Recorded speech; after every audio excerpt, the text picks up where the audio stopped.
Tuhan kita yang luar biasa hebat. Sebelum Bapak Ibu duduk, bisa lihat kanan kiri, kasih salam sama mereka, bilang saya senang kamu duduk di sebelahku hari ini.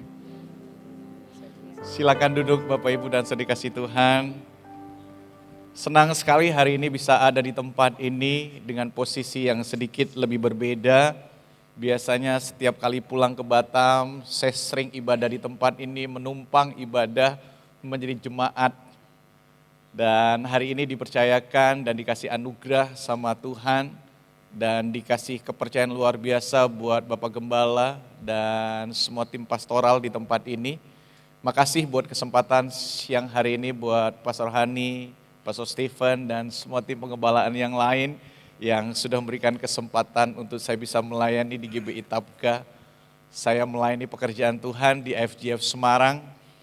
Saya punya satu orang istri, saya punya satu orang anak perempuan, saya punya satu orang menantu laki-laki, dan saya punya satu orang cucu. Cucu saya hari ini usia 2 tahun 1 bulan, gini-gini udah jadi opa. Tapi please panggilnya opanya double P supaya kelihatan lebih muda, opa gitu ya. Dan sebetulnya saya bukan orang Semarang asli, saya lahir dan dibesarkan di Kepulauan Riau, di Kabupaten Kepulauan Anambas, di Tarempa. 89 kita semua pindah ke Batam, 93 saya kuliah ke Bandung, 96 saya kembali lagi ke Batam, kerja membangun segala sesuatu di Batam. Tahun 2000 saya terima Yesus sebagai Tuhan dan Juru Selamat, saya lahir bukan di keluarga Kristen. Dan perjumpaan saya dengan Tuhan Yesus mengubahkan banyak hal dalam hidup saya.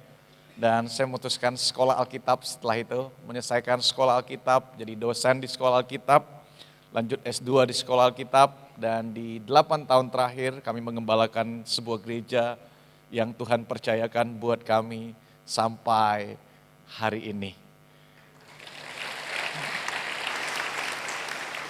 Minggu-minggu ini kita sedang memperingati Hari Pentakosta. Saya percaya bahwa Spirit of Pentecost is Spirit of Evangelism.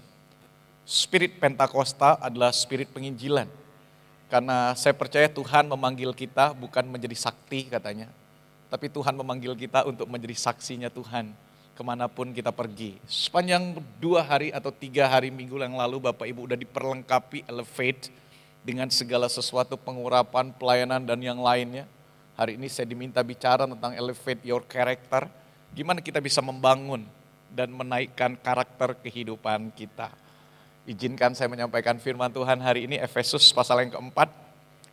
Ayat yang ke-17 sampai ayat yang ke-32 firman Tuhan berkata demikian. Sebab itu kukatakan dan kutegaskan ini kepadamu di dalam Tuhan, jangan hidup lagi sama seperti orang-orang yang tidak mengenal Allah, dengan pikirannya yang sia-sia dan pengertiannya yang gelap, jauh dari hidup persekutuan dengan Allah, karena kebodohan yang ada di dalam mereka dan karena kedegilan hati mereka, perasaan mereka telah tumpul sehingga mereka menyerahkan diri kepada hawa nafsu, dan mengerjakan dengan serakah segala macam kecemaran. Tetapi kamu bukan demikian. Kamu telah belajar mengenal Kristus. Karena kamu telah mendengar tentang Dia dan menerima pengajaran di dalam Dia menurut kebenaran yang nyata dalam Yesus. Yaitu bahwa kamu berhubung dengan kehidupan kamu yang dahulu harus menanggalkan manusia lama yang menemui kebinasaannya oleh nafsunya yang menyesatkan. Supaya kamu dibaharui di dalam roh dan pikiranmu dan mengenakan manusia baru yang telah diciptakan menurut kehendak Allah di dalam kebenaran dan kekudusan yang sesungguhnya. Karena itu, buanglah dusta dan berkatalah benar seorang kepada yang lain, karena kita adalah sesama anggota. Apabila kamu menjadi marah, janganlah kamu berbuat dosa. Janganlah matahari terbenam sebelum padam amarahmu, dan janganlah beri kesempatan kepada iblis, orang yang mencuri, janganlah mencuri lagi. Tetapi baiklah ia bekerja keras dan melakukan pekerjaan yang baik dengan tangannya, supaya ia dapat membagikan sesuatu kepada orang yang berkekurangan. Janganlah ada perkataan kotor keluar dari mulutmu, tetapi pakailah perkataan yang baik untuk membangun di mana perlu, supaya mereka yang mendengarnya beroleh kasih karunia, dan janganlah kamu mendukakan Roh Kudus Allah yang telah memeteraikan kamu menjelang hari penyelamatan. Segala kepahitan, kegeraman, kemarahan, pertikaian dan fitnah hendaklah dibuang dari antara kamu. Demikian pula segala kejahatan, tetapi hendaklah kamu ramah seorang terhadap yang lain penuh kasih mesra dan saling mengampuni, sebagaimana Allah di dalam Kristus telah mengampuni kamu. Bapak, Ibu, dan Saudara kasih Tuhan, salah satu pemimpin pabrik baja terkenal dunia namanya Charles Schwab. Charles Schwab adalah salah satu orang terkaya yang ada di Amerika karena pabrik baja yang dia punya adalah sebuah pabrik baja dengan perusahaan skala internasional yang sangat besar. Satu kali Charles Schwab ini bertemu dengan seorang konsultan bernama Ivy Lee. Dan dalam pembicaraan mereka, Charles Schwab minta supaya Ivy Lee bisa mendampingi pemimpin-pemimpin perusahaan mereka, supaya hasil kerja pemimpin-pemimpin ini lebih baik, pendapatan perusahaan mereka meningkat, omset mereka meningkat. Dan akhirnya hari yang sudah ditentukan, Ivy Lee bertemu dengan pemimpin-pemimpin perusahaan itu. Dan Ivy Lee hanya memberikan sebuah nasihat yang sangat sederhana buat mereka. Ivy Lee berkata, sekarang keluarkan sebuah kertas dan ambil sebuah pulpen. Setiap malam sebelum kalian tidur atau besok pagi sebelum kalian berangkat kerja, tuliskan hal-hal yang akan kamu kerjakan esok atau hari ini, tergantung bagaimana kamu mengerjakannya. Kalau kamu membuat itu di malam hari, kerjakan atau tuliskan apa yang akan kamu kerjakan esok hari. Kalau kamu sedang menuliskan itu di pagi hari, dia berkata, tuliskan apa yang akan kamu kerjakan sebentar lagi. Tulis dari nomor 1 sampai nomor 20 atau 30, atau bahkan tulis 5 kegiatan yang akan kamu kerjakan hari itu. Dan menariknya Ivy Lee berkata, kamu silakan menuliskan dan silakan mengerjakan dari nomor 1, dan jangan khawatir kalau kamu hari itu tidak bisa mengerjakan semuanya. Karena dia berkata demikian, minimal kamu sudah mengerjakan hal penting yang harus kamu kerjakan. Nasihatnya sangat-sangat sederhana. Setelah itu Ivy Lee meninggalkan ruangan itu. Charles Schwab bertemu dengan Ivy Lee dan Charles Schwab berkata, berapa saya harus bayar kamu untuk nasihat yang sangat sederhana itu. Ivy Lee berkata kepada Charles Schwab, kamu gak perlu membayar saya sekarang. Kamu silakan membayar saya setelah beberapa minggu, setelah kamu melihat apa yang terjadi dengan perusahaan. Beberapa minggu kemudian, Charles Schwab mengirimkan cek sebesar $25.000 Amerika atau sekitar 4,4 miliar rupiah kepada Ivy Lee dengan kurs yang ada pada waktu itu 2016. Hanya dengan sebuah nasihat yang sederhana. Tuliskan hal-hal penting yang akan kita kerjakan. Bapak, Ibu, dan Saudara kasih Tuhan, saya percaya setiap kita mengakhiri sebuah tahun, kita selalu menulis hal-hal penting yang akan kita buat di tahun itu. Setuju ya?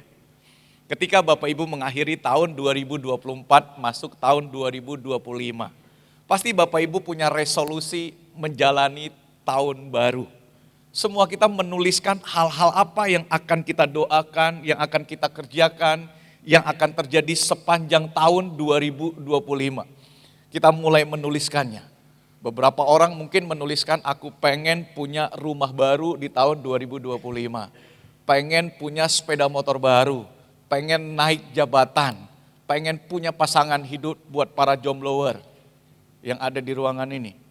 Berapa banyak jomblo yang ada di ruangan ini? Sesama jomblo tolong angkat tangan supaya bisa saling lihat-lihatan. Dan biasanya kita juga menulis resolusi tahun baru kita, tahun ini aku akan menurunkan berat badan 10 kilogram.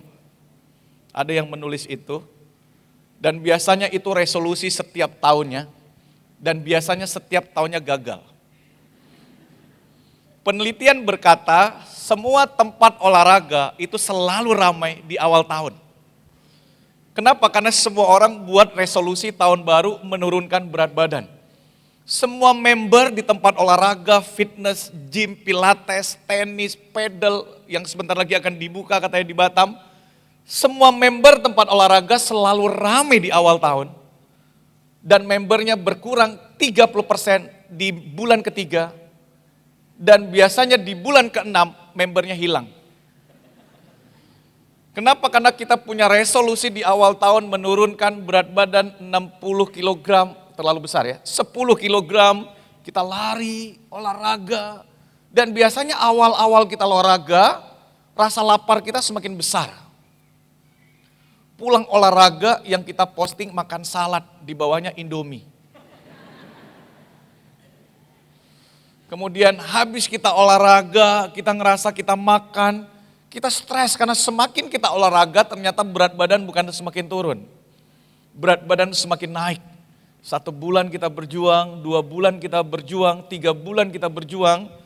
Terus bulan kelima kita bilang udah dietnya tahun depan aja.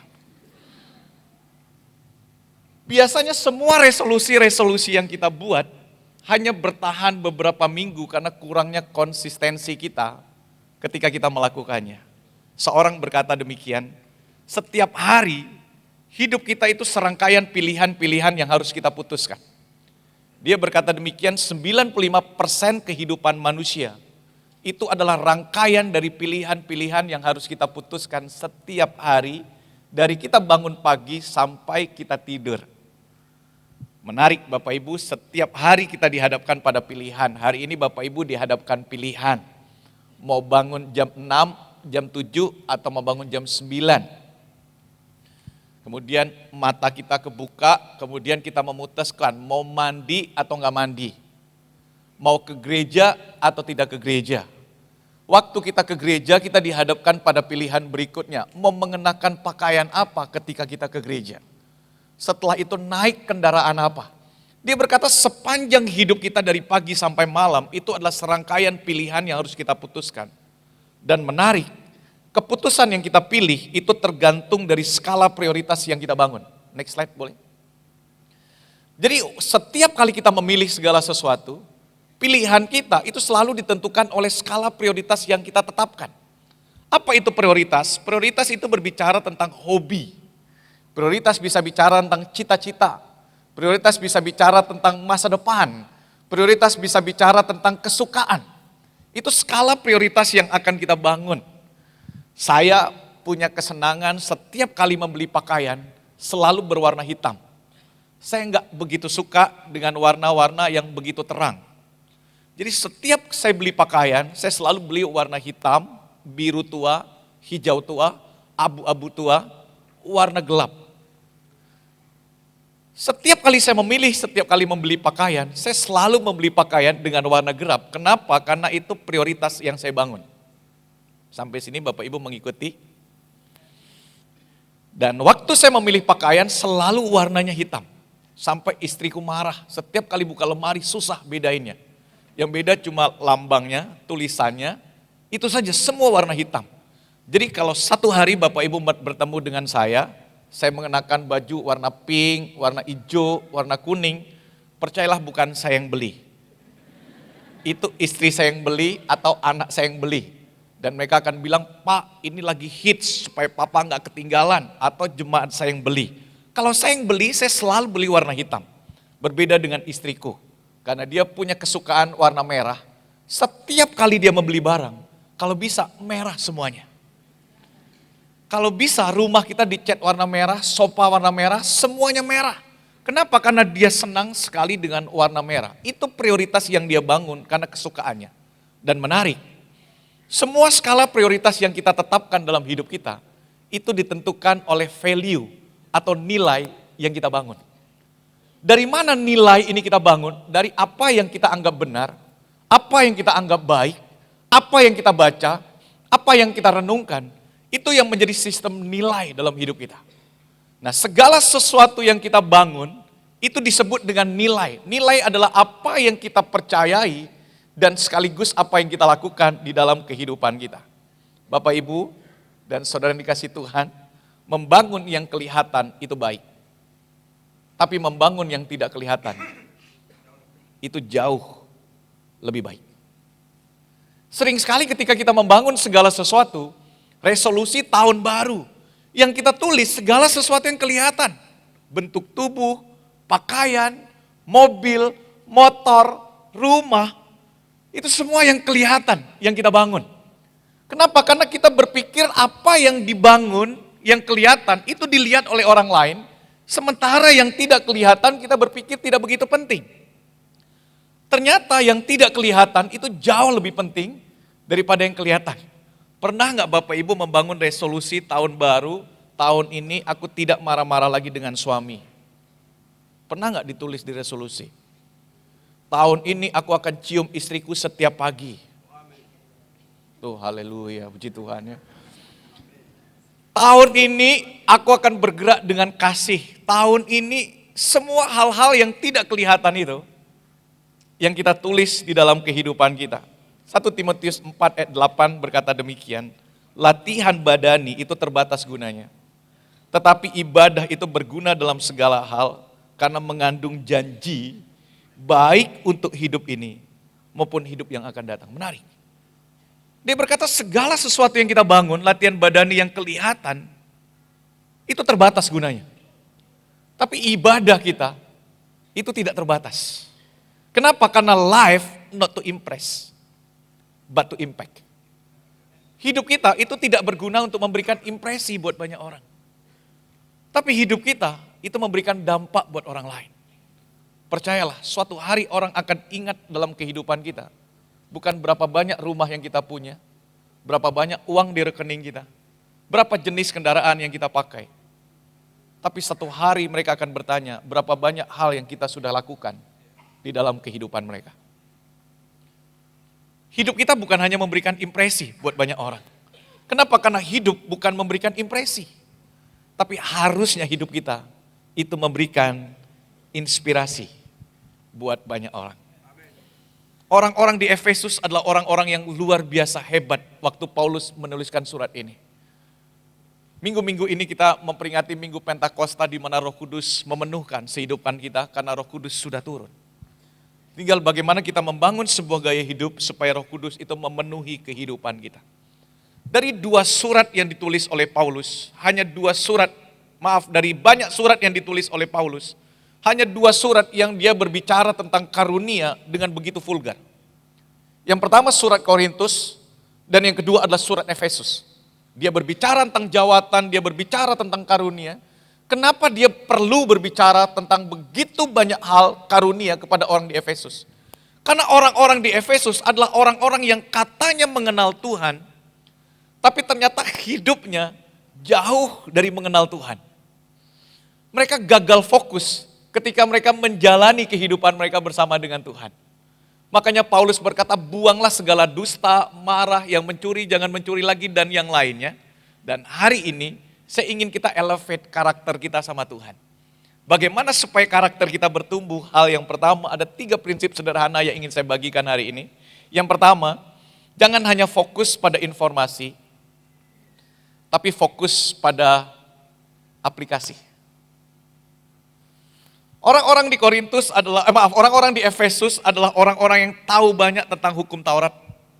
Mereka baca Alkitab dengan sangat baik. Mereka mengerti isi di dalam Alkitab. Tapi menariknya, mereka hanya sampai di fase membaca Alkitab atau hukum Taurat, tetapi tidak melakukannya. Makanya Paulus berkata, seharusnya kamu yang mengenal Tuhan, hidupnya berbeda dari kamu yang tidak mengenal Tuhan. Sering sekali kita tuh bangga dengan berapa pasal yang sudah kita baca hari ini. Saya percaya membaca Alkitab itu baik, setuju ya? Wajah-wajah Bapak Ibu semua di tempat ini saya lihat udah wajah Alkitab semua kok. Nggak ada yang nonton drakor di sini kan? Nggak ada yang tahu kan, when life give you tangerine, nggak ada yang tahu kan? Bisnis proposal, saya lihat semua kayaknya baca Alkitab setiap hari. Ini nggak ada yang amin nih. Wajahnya penuh dengan Alkitab. Tadi saya masuk penuh dengan kemuliaan Tuhan. Kita senang kalau kita hari itu udah baca 4 pasal, sudah baca 8 pasal, 10 pasal, itu baik. Tapi pertanyaannya, seberapa banyak Alkitab sudah membaca kehidupan kita? Dari 4 pasal yang kita baca, 8 pasal yang kita baca, berapa pasal yang sudah kita lakukan dalam hidup kita? Karena prinsip waktu kita membaca Alkitab bukan hanya untuk kita mengerti, tapi prinsipnya untuk kita lakukan. Karena banyak orang tahu Tuhan, tapi gak banyak orang mengenal Tuhan. Karena pengenalan itu adalah pengetahuan yang disertai dengan pengalaman. Itu yang namanya pengenalan. Bapak Ibu tahu Pastor Stephen? Ini masih ada ruangan, masih ada orang di ruangan ini. Bapak Ibu tahu Pastor Stephen? Bapak Ibu tahu makanan kesukaan Pastor Stephen? Kok nggak tahu? Yang tahu makanan kesukaan Pastor Stephen siapa? Istri. Kenapa istrinya tahu makanan kesukaan Pastor Stephen? Ya karena dia istrinya. Karena dia hidup dengan Pastor Stephen setiap hari. Apakah setiap hari kita hidup dengan Tuhan? Sehingga kita mengerti apa yang Tuhan suka dan apa yang Tuhan tidak suka dalam hidup kita. Membaca Alkitab itu bagus. Tetapi melakukan isi dari Alkitab itu jauh lebih bagus. Karena informasi ditambah aplikasi, itu yang akan melahirkan transformasi. Karena kalau informasi tidak ditambah dengan aplikasi, itu hanya ilusi. Kita hanya mimpi, tapi tidak pernah sampai kenyataan karena kita tidak melakukannya. Berapa banyak Bapak Ibu yang tahu olahraga itu baik? Berapa banyak Bapak Ibu yang berolahraga?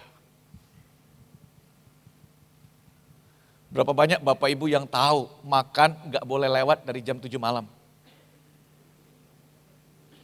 Berapa banyak tadi malam yang makan jam 10 malam?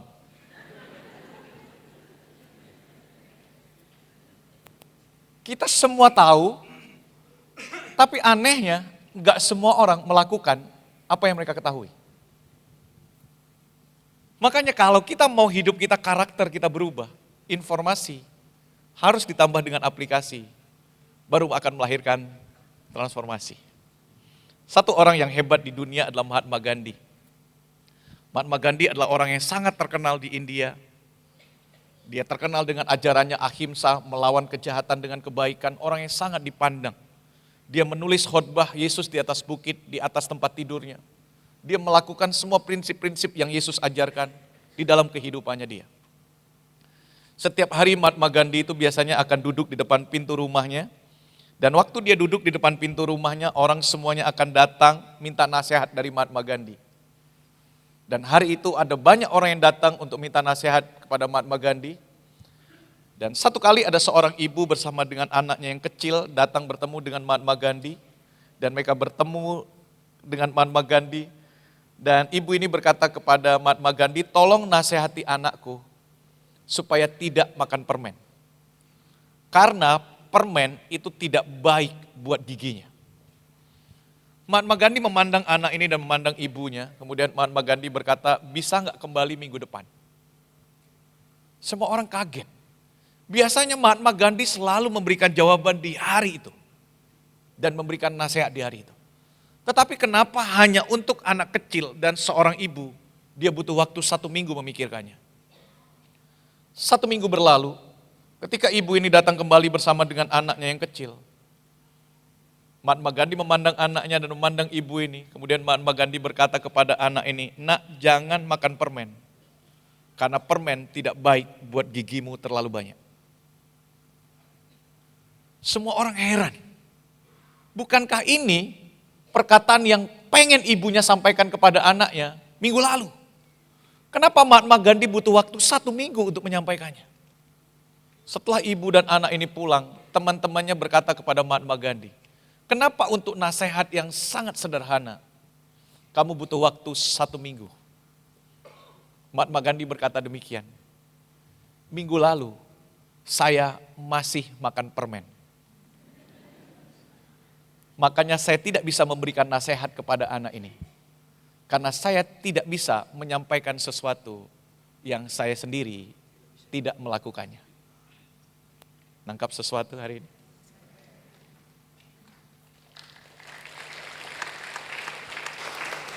Kalau kita mau karakter kita berubah, hidup kita berubah, semua hal-hal yang sudah kita baca harus kita praktekkan dalam hidup kita. Supaya hidup kita mengalami transformasi yang besar. Yang kedua, jangan hanya fokus pada karunia, tapi fokus pada karakter. Orang-orang di Efesus adalah orang-orang yang penuh dengan karunia. Mereka dimanifestasikan Tuhan karunia yang sangat banyak. Tapi karena mereka senang dengan karunia, mereka hanya mengejar karunia. Setiap hari waktu mereka datang ibadah, mereka berdoa, yang mereka minta karunia yang Tuhan berikan buat mereka. Supaya mereka terus berbahasa roh, mereka terus bernubuat, mereka terus bisa menyembuhkan orang sakit. Yang mereka minta terus karunia. Tapi menariknya mereka hanya fokus pada karunia. Hidup mereka nggak mau ubahkan. Makanya Paulus berkata seharusnya segala dusta, kemarahan, pertikaian itu dibuang dari antara kamu. Sehingga hidupmu yang penuh dengan karunia juga penuh dengan karakter yang baik. Bapak Ibu dan Saudara kasih Tuhan, Roh Kudus diberikan bukan hanya membuat kita memiliki karunia roh. Tapi Roh Kudus diberikan supaya kita juga memiliki buah roh. Bisa katakan amin? Banyak orang lebih senang dengan karunia roh daripada bahasa roh. Daripada buah roh. Mereka senang sekali mengejar karunia, mereka terus mengejar karunia. Karena mereka berpikir dengan mereka punya karunia, hidup mereka lebih rohani daripada yang lain. Mereka senang sekali. Saya tidak anti dengan bahasa roh, saya tidak anti dengan nubuat, karena hidup saya ada di hari ini, karena saya terus membangun hubungan dengan Roh Kudus. Tapi banyak orang lebih pintar berbahasa roh daripada pintar berbahasa Indonesia. Bahasa rohnya kencang sekali. Bahasa Indonesianya jelek sekali. Setiap kali dia ngomong Indonesia, yang keluar kebun binatang.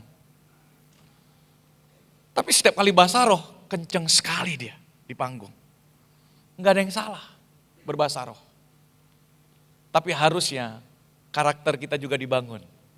Semakin hari, semakin lebih baik. Ingat, God give you gift, but He is more interest with your character.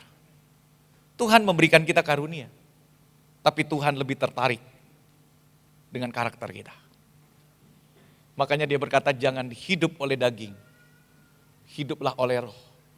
Supaya kamu bisa menghasilkan buah-buah roh dalam hidupmu. Bapak Ibu, karunia itu merupakan pemberian Tuhan kepada kita. Tapi karakter merupakan pemberian kita kepada Tuhan. Kalau Bapak Ibu ingin memberikan yang terbaik buat Tuhan, mulailah dengan perubahan hidup kita. Supaya lewat perubahan hidup kita, orang betul-betul bisa melihat Yesus di dalam kita. Give is given, character is a choice. Mengapa karakter itu susah? Karena karakter itu adalah pilihan setiap hari yang harus kita putuskan dan kita hadapi. Ketika bapak-bapak pulang dari kantor capek, masuk ke rumah, baru nyampe depan pintu rumah, istri kita ngomel. Jengkel gak sih Pak? Nah waktu itu bisa berbahasa roh, supaya setan-setan pergi dari hidup kita.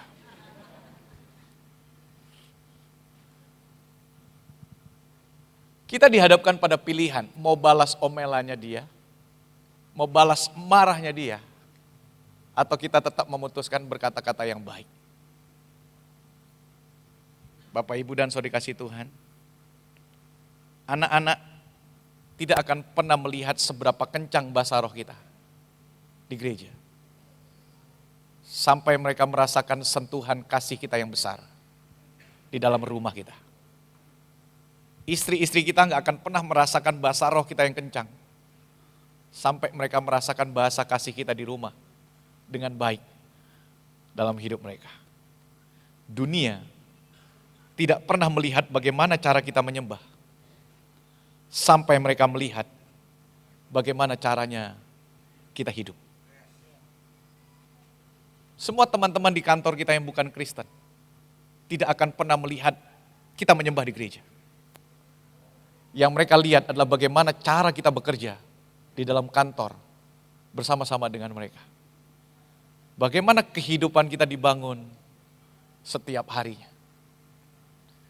Saya tumbuh besar dari keluarga yang beruntung, tidak seperti keluarga yang lain. Saya tumbuh besar dari keluarga yang sangat miskin. Karena kemiskinan itu membuat kami bekerja keras dari kecil. Saking miskinnya saya hidup, sampai saya sudah harus bekerja di kelas 3 SD. Kalau saya nggak kerja, saya nggak bisa sekolah. Semua teman-teman saya bawa termos air, tumbler. Zaman itu tumblernya belum ada yang kayak sekarang ini. Stanley-Stanleyan itu tuh. Semua orang waktu itu udah mulai buat tumbler. Saya masih bawa botol minum biasa ke sekolah.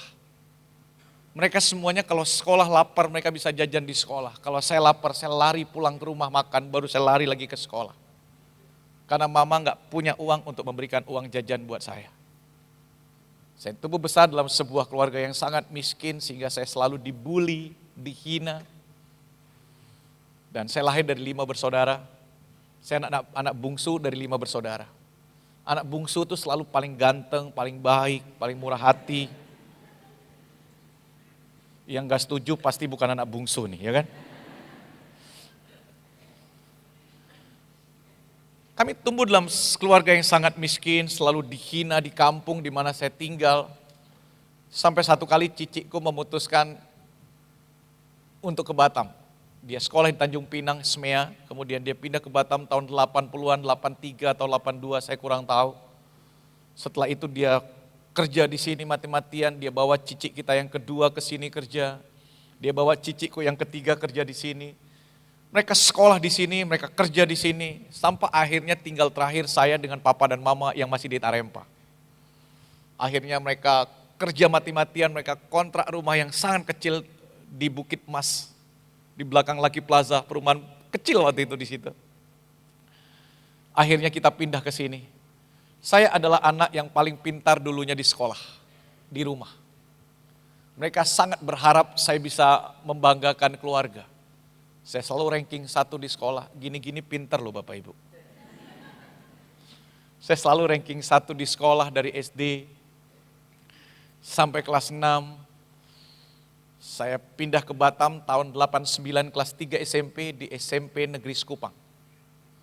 Di SMP Negeri Sekupang pun saya mewakili SMP Negeri ikut cerdas cermat sebatam. Lumayan pintar ternyata. Tapi mulai SMP karena penuh dengan penolakan, saya tidak memandang sesuatu yang baik dalam hidup saya. Saya kasih contoh sederhana di sini hari ini. Segala sesuatu pada prinsipnya akan kita perlakukan sesuai dengan nilainya, setuju ya? Kalau kita merasa bahwa apa yang ada di tangan kita itu mahal, pasti kita akan perlakukan dengan baik. Kalau kita merasa itu murah, pasti kita akan perlakukan itu dengan tidak baik. Seandainya di tangan saya ini ada emas batangan nih. Ini karena pemain bass ada di depan bersama dengan saya, namanya siapa Mas? Okta. Saya kasih emas ini ke Okta. Ini emas loh Bapak Ibu, bukan handphone. Saya kasih emas ini ke Okta. Okta diapain emasnya? Disimpan. Saya pikir dijual loh Bapak Ibu. Baru dikasih udah dijual. Disimpan sama Okta emasnya. Kenapa disimpan Okta? Biar bisa menabung. Mahal. Kenapa nggak dibuang Okta? Mahal. Sama Okta disimpan. Seandainya saya kasih ini sampah ke Okta, diapain Okta? Dibuang. Kenapa dibuang? Nggak berharga. Karena prinsipnya kita akan memperlakukan segala sesuatu sesuai dengan nilainya. Kalau kita ngerasa bahwa apa yang ada di tangan kita itu mahal, kita akan perlakukan dengan baik. Tapi kalau kita merasa itu tidak mahal, kita akan perlakukan itu dengan tidak baik. Saya merasa hidup saya nggak mahal. Hidup saya nggak baik. Mulai SMP saya mulai buang hidup saya dengan teman-teman, biasalah supaya bisa diterima di komunitas. Papa saya dulunya suka minum, terkenal di kampung. Sampai satu hari mama saya berkata, jangan jadi kayak papa ya. Saya bilang, aman Ma, saya nggak akan jadi kayak papa. Kelas SMA, kelas 1 SMA, saya semansa lulusan SMA Negeri 1 Batam. Ada anak semansa di sini? Atau alma mater semansa? Kita satu alma mater. Saya lulus tahun 93 di Semansa. Kelas 1 Semansa di Batam, satu hari saya udah pulang mabuk. Sampai ke rumah. Saya muntah-muntah di rumah, mama tanya, mabuk Dek? Enggak, itu saya baru tahu, orang mabuk selalu merasa tidak mabuk. Mabuk Dek? Enggak Ma, wah muntah di depan mama. Wah mama nangis jadi-jadinya. Mama kenapa? Karena keluarga berpikir saya adalah anak yang paling diharapkan untuk bisa membangkitkan nama baik keluarga. Karena cicik-cicik gak bisa kuliah, karena gak punya uang. Mereka bekerja mati-matian buat saya. Saya selesai SMA, mereka berharap saya bisa kuliah. Supaya minimal satu anak di keluarga yang bisa jadi sarjana. 93 saya kuliah di Bandung. Saya nggak kuliah di Bandung. Saya ketagihan narkoba di Bandung. Setiap hari saya mabuk di Bandung. 3 tahun terakhir di Bandung saya nyuntik putau. Dan saya jualan narkoba di Bandung. Akhirnya saya dibawa pulang dari Cici dari Bandung bukan karena saya lulus kuliah. Tapi karena mereka nggak tahan lihat saya keterikatan dengan narkoba dan akhirnya saya pulang. Saya pulang di Batam, mereka bingung mau ngapain. Saya sembuh sebentar, setelah itu mereka bangun satu bisnis buat saya. 3 cicikku ini ngumpulin uang, mereka orang yang sangat cinta dengan keluarga dan cinta sama saya. Mereka bangun bisnis, satu perusahaan untuk saya, namanya PT Mitra Surya Agritama. Sampai hari ini PT kita masih ada, cuma tidak lagi dijalankan. Karena mereka bangun perusahaan ini sebetulnya memang untuk saya. Karena mereka semua udah punya pekerjaan. Saya bangun bisnis ini dari awal, kita supply 5 hotel besar di Batam, Melia Panorama, Novotel, Haris Resort dulu. Saya supply hotel, saya kembali jatuh di narkoba. Saya setiap hari ke diskotik, zaman itu di Batam. Sampai satu hari saya memutuskan mengembalikan bisnis ini di keluarga dan saya main di dunia malam. Setiap hari. Semua keluarga saya berpikir sudah tidak ada harapan buat saya. Mereka berpikir sudah tidak ada masa depan buat saya. Mereka putus asa dengan saya. Saya lahir bukan dari keluarga Kristen. Mereka berpikir sudah tidak punya harapan. Sampai satu hari seorang mengenalkan saya kepada Tuhan Yesus. Perjumpaan saya dengan Tuhan Yesus, itu yang mengubahkan hidup saya. Pelan-pelan saya bilang sama Cici, saya mau jadi pendeta. Cici saya bilang kalau udah baik tetap jadi pengusaha dek. Ngapain jadi pendeta? Saya bilang saya mau jadi pendeta Cik. Prinsip mereka selalu berpikir jadi pendeta mau makan apa dek? Saya bilang Cek, jadi pendeta makan nasi Cek. Makan kaca, kuda lumping, saya bilang sama dia. Terus akhirnya saya sekolah. Tapi waktu saya bertobat, mereka meragukan. Kenapa? Karena bolak-balik saya bilang berhenti, bulan depan saya narkoba lagi. Saya bilang berhenti, saya narkoba lagi. Semua keluarga saya udah kehilangan harapan bahwa saya bisa jadi orang yang lebih baik. Mereka berpikir hanya 2 tempat buat saya, kuburan sama rumah sakit jiwa. Saya sekolah Alkitab, setiap tahun mereka telepon, Dek seriusan mau sekolah Alkitab. Ini udah di sekolah Alkitab Cek, saya bilang sama mereka. Bapak Ibu saya lulus di sekolah Alkitab itu dengan lulusan terbaik, IP tertinggi, lulusan tercepat. Bagian yang mau saya ceritakan bukan ininya Bapak Ibu. Saya lulus dengan IP tertinggi, lulusan tercepat sepanjang kampus itu berdiri. Tapi keluarga saya tidak ada satupun yang datang. Karena mereka meragukan saya betul-betul jadi pendeta. Mereka bilang hari ini kita posting sama kamu foto selamat udah wisuda, besok kamu mabuk lagi kita malu, mereka bilang. Bapak Ibu baru tahu berapa lama mereka bisa terima saya. Setelah 7 tahun saya lulus sekolah. Saya jadi pendeta. Satu kali mereka foto sama saya, mereka upload di media sosial. Sekarang adikku udah jadi pendeta. Katanya.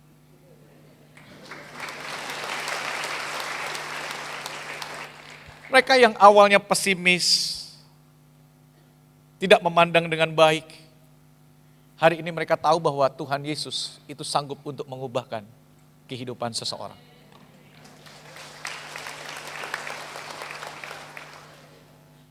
Hidup kita itu adalah suratan Kristus yang terbuka, yang bisa dibaca oleh semua orang. Saya izin Pak Gembala muterin video pelayanan misi di gereja kami. Saya nih agak takut sedikit berbicara. Ini di live streaming ya. 3 tahun terakhir kami banyak bermain di Kepulauan Riau sebetulnya. Misi di Kepulauan Riau. Minggu lalu saya baru pulang dari Kabupaten Kepulauan Lingga. Kita masuk di 3 daerah hijau sekali. Di post dulu boleh? Kita masuk di 3 daerah hijau sekali yang awalnya mereka semua bilang bahwa daerah ini gak mungkin bisa kita masuki selain daripada orang sana. Dan Tuhan baik sama kita, lewat yayasan yang kita bangun, kita survei di akhir tahun kemarin, kita ketemu dengan bupati, kapolres, kepala desa, dan akhirnya kita diizinkan masuk ke sana. Bapak Ibu, orang-orang di Lingga tidak akan pernah lihat berapa fasih saya berbahasa roh. Yang mereka lihat bagaimana saya melakukan segala sesuatu di sana. Karena mereka tidak akan pernah datang ke gereja melihat bagaimana cara kita menyanyi dan menyembah. Yang mereka lihat bagaimana caranya kita hidup bersama-sama dengan mereka. Kota yang tadinya sangat anti dengan kekristenan, dengan gereja khususnya. Kemarin kita pelayanan misi di tempat itu. Dan malam harinya kita buat konser, bukan konser KKR, kita buat konser kebangsaan, nyanyi lagu Indonesia Raya, tarian, dan yang lain. Kita buat parade nasional.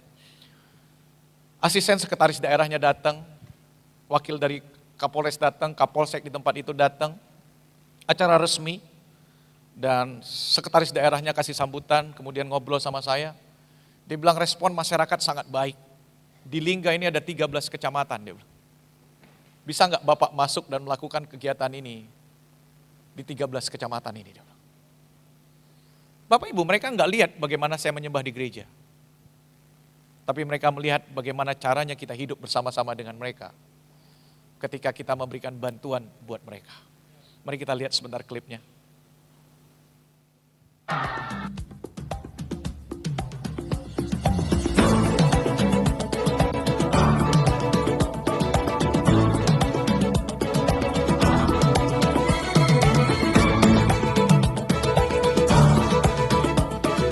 Sudah sampai di Pancor, berdoa semua acara bisa berjalan dengan baik. Perhatikan warna kulitnya, bentuk rupanya, ragam rambutnya. Tak pedulikan tanah asalnya, tutur bicara, keyakinannya tak ada yang sama. Itulah yang membuat Hairul Maji, Kepala Desa Rukun, Kecamatan Lingga Utara, Kabupaten Lingga, mengucapkan terima kasih kepada Yayasan Generasi Insan Sejahtera Indonesia. Aku adalah Indonesia, beraneka ragamnya, warna-warni irama, oh indahnya. Aku adalah Indonesia, rukunlah selamanya, berdampingan bersama, kita Indonesia.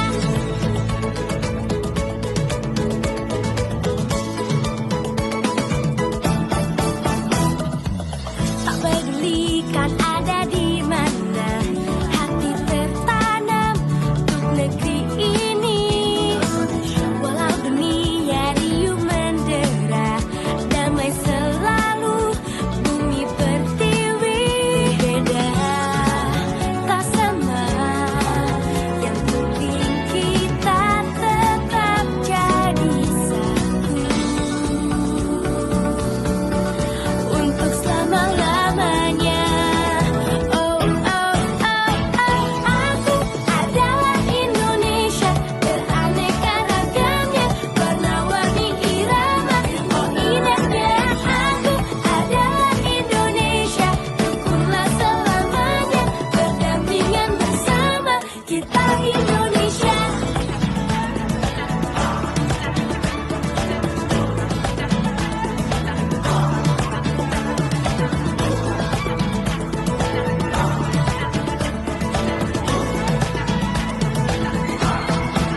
Berbeda tak sama, yang penting kita tetap jadi satu. Untuk selama-lamanya. Oh, oh, oh, oh, oh, oh. Aku adalah Indonesia, beraneka ragamnya, warna-warni irama, oh indahnya. Rukunlah selamanya, berdampingan bersama, kita Indonesia. Kita Indonesia, rukun selamanya.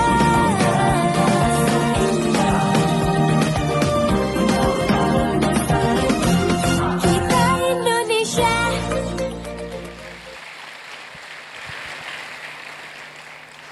Semua orang-orang di luar sana mereka tidak lihat bagaimana cara kita menyembah di dalam gereja.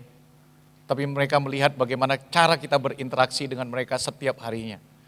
Saya percaya Bapak Ibu sudah diperlengkapi selama 3 hari kemarin Elevate. Saya percaya yang suami-suami semakin cinta sama istrinya. Ini gak ada yang amin nih Bapak-Bapak nih. Yang ibu-ibu semakin cinta sama suaminya. Yang anak-anak semakin sayang sama papa mamanya. Nggak ada yang main scroll TikTok tiap hari. Nggak ada yang tangannya lengket di handphone terus gitu kan. Semua hidupnya jadi lebih baik. Kita elevate, kita punya karakter. Saya sangat terinspirasi dengan apa yang dilakukan oleh Bapak Gembala. Bapak Gembala juga melakukan sebuah visi yang besar. Supaya Batam bisa dikenal. Sekarang bangun House of Mercy. Dan 3 tempat yang kami datangi. Ternyata adalah 3 tempat yang gerejanya dibangun oleh Bapak Gembala dan GBI Tabka. Menarik. Jadi Bapak Ibu perlu dukung visi kita. Karena orang-orang di sana tidak melihat bagaimana cara kita beribadah di gereja. Tapi mereka melihat bagaimana karakter yang kita berikan. Kasih yang kita berikan buat mereka lebih terasa. Dan yang terakhir, yang ketiga, jangan hanya fokus menjadi manusia baru. Tapi fokuslah melahirkan manusia baru. 2 Timotius pasal 2 berkata demikian, apa yang telah engkau dengar daripadaku di depan banyak saksi, percayakanlah itu kepada orang yang dapat dipercayai, yang juga cakap mengajar orang lain. Paulus berkata kepada Timotius, apa yang sudah aku percayakan kepadamu, kamu harus percayakan juga kepada orang lain. Tadi kalau hidup kita udah lebih baik sekarang, waktunya kita untuk mendampingi orang lain supaya hidup mereka jadi lebih baik. Saya selalu berkata kepada para bisnismen yang ada di tempat kami, bahwa banyak orang berhasil membangun perusahaan yang besar, kantor yang besar, tapi mereka gagal membangun orang yang besar untuk meneruskan segala sesuatu yang besar yang sudah mereka bangun. Sebagai pemimpin komsel harusnya kita melahirkan pemimpin komsel berikutnya. Sebagai worship leader kita harus melahirkan worship leader yang baru. Sebagai pemain musik kita harus melahirkan pemain musik yang baru. Sebagai orang tua kita harus melahirkan anak-anak rohani dalam kehidupan mereka. Supaya apa yang kita kerjakan tidak pernah berhenti sampai di kita. Tapi terus terimpartasi kepada orang lain. Menutup khotbah hari ini, Warren Webster berkata demikian. Seandainya saya dapat mengulang kehidupan saya akan hidup untuk mengubah kehidupan orang lain. Sebab Anda tidak akan mengubah apapun dalam hidup Anda. Sampai Anda mengubahkan kehidupan orang lain. Saya hari ini ada di tempat ini bukan karena saya. Karena ada papa mama rohani yang menginjili saya. Dan memberikan hidup mereka buat saya selama bertahun-tahun. Pandemi kemarin mereka meninggal, papa rohani saya dan mama rohani saya. Di awal pandemi mama rohani saya meninggal. Di akhir pandemi papi rohani saya meninggal. Tapi legacy yang mereka tinggalkan gak pernah hilang. Mereka membangun kehidupan saya. Saya berharap dari apa yang dibangun oleh Bapak Gembala di tempat ini, Bapak Ibu dapat diimpartasi dengan baik. Supaya apa yang menjadi visi yang besar, kita bisa teruskan dan berkelanjutan dengan mencapai sesuatu yang baik dan besar yang Tuhan izinkan untuk ada di tempat ini. Dapat sesuatu hari ini? Mari kita bangkit berdiri bersama-sama. Kita datang kepada Tuhan pada siang hari ini. Kita naikkan satu pujian, mungkin lagu terakhir tadi boleh? Saya rindu berdoa buat Bapak Ibu di siang ini. Shinarata kaya narata kapaseki. Khunarata kaya narata kapaseki.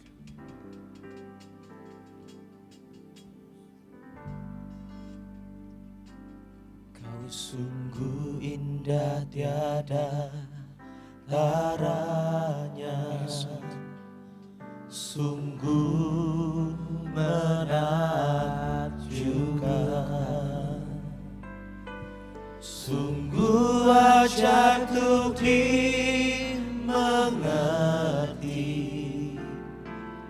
lebih dari semua yang ada. Hikmat-Mu tiada terselami, kasih-Mu dalam tak terduga. Kau sungguh indah tiada taranya, mulia kuasa. Sama-sama katakan. Ku kagum hormat akan Engkau. Ku kagum hormat akan Engkau. Kau Allah yang layak dipuji. Ku kagum akan. Sama-sama kita katakan, ku kagum hormat.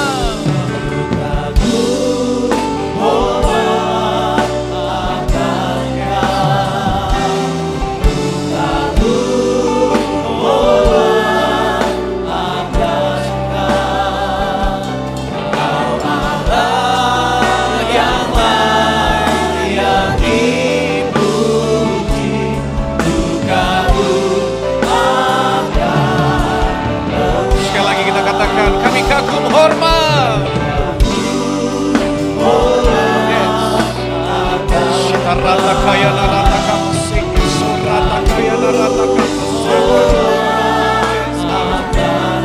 Sinarata kaya narata kapasik.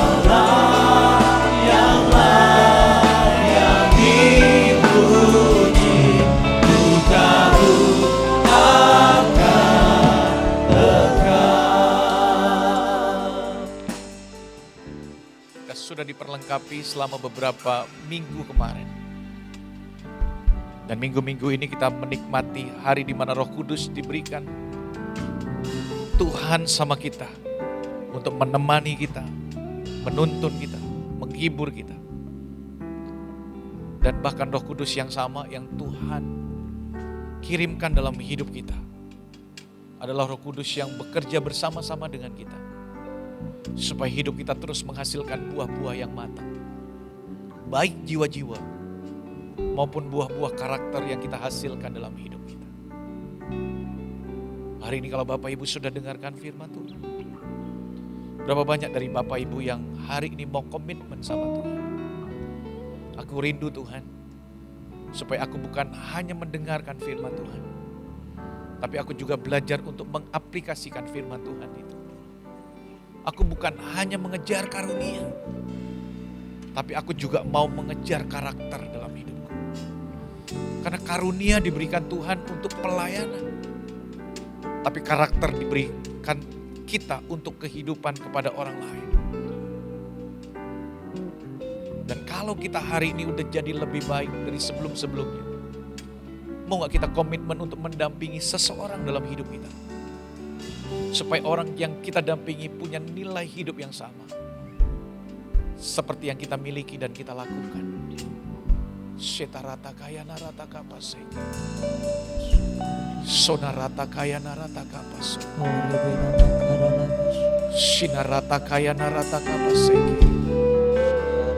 Kami minta biarkan Roh Kudus mau mengalir di antara kami Tuhan. Roh Kudus mau memenuhi setiap kami. Dan Roh Kudus bukan hanya memenuhi, tapi Roh Kudus melimpahi hidup kami dan menuntun setiap langkah kaki kami, perkataan kami, pikiran kami Tuhan. Sehingga kemanapun kami pergi, apapun yang kami lakukan, apapun yang kami kerjakan, kami benar-benar bisa menjadi saksi Tuhan kemanapun kami pergi. Lewat hidup kami yang diubahkan. Sunarata kaya narata kapasek. Sirata kaya narata kapasek. Konaratu kusiti kinarata kaya narata kapasiti. Sihini rata kaya narata kapasiti. Sinarata kaya narata kapasiti. Kinarata kaya narata kapasiti. Sinaparata kaya narata kapasiti.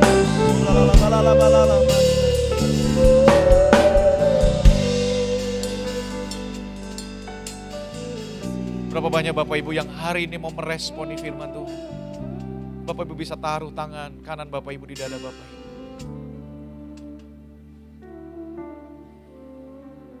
Tuhan, Kau melihat setiap tangan-tangan yang ditaruh di dada. Sebagai sebuah komitmen dalam hidup kami. Supaya kami ingin karakter kami diubahkan oleh Tuhan setiap hari. Kami bukan hanya ingin mengerti firman Tuhan, tapi kami ingin melakukan firman Tuhan. Kami bukan hanya dipenuhi oleh karunia, tapi kami juga belajar bertumbuh di dalam karakter. Sehingga hidup kami bisa dilihat dan dirasakan oleh istri kami, oleh anak-anak kami, oleh teman-teman kantor kami, teman-teman kampus kami, sahabat-sahabat di sekitar kami. Dan kemanapun kami pergi, kasih itu dirasakan. Sehingga ketika orang melihat kami, mereka boleh melihat ada Yesus di dalam kehidupan kami. Pakai kami menjadi saksi Tuhan dan terang Tuhan dalam setiap hal yang kami kerjakan dan setiap kata yang kami ucapkan.